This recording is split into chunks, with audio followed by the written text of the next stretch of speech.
సౌందర్య లహరి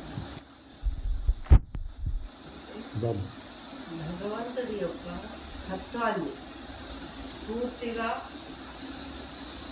అంతర్ముఖంగా తెలుసుకున్నటువంటి చిదానంద స్వరూపాన్ని సౌందర్య లహరిగా చెప్పబడుతుంది. దాన్ని పొందినటువంటి అనేక గురువులు, అందులో మొట్టమొదటి గురువైన ఆది గురువు శివుడు చిదానంద స్వరూపుడై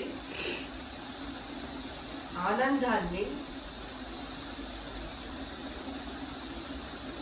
తన లోపలే ఆ ఆనందాన్ని అనుభవిస్తూ ప్రతి జీవికి ఆనందాన్ని ఇవ్వడం మరియు అనేక గురువులకు కూడా తన యొక్క జ్ఞానాన్ని మౌనంగానే బోధించడం అనేది జరిగింది. నిజమైన సౌందర్య లహరి అంటే దాని నుండే ఆది గురువు నుండే ఎంతోమంది గురువులు, మునులు, ఋషులు అనంతమైనటువంటి భావాలను, అంటే సౌందర్య లహరి యొక్క భావాన్ని అనేక రకాలుగా అనంతమైన భావాలను చెప్పడం అనేది జరిగింది.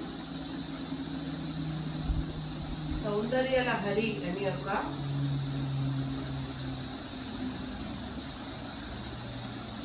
శ్లోకాన్ని కూడా శంకరాచార్యులు బోధించడం జరిగింది. ఆయన ప్రతిదీ కూడా ముక్కోటి దేవతలలో ముఖ్యమైనటువంటి ఆరాధనల యొక్క దైవ రహస్యాలను తన అనంతమైన భావాలతోటి వ్యక్తపరచడం అనేది జరిగింది.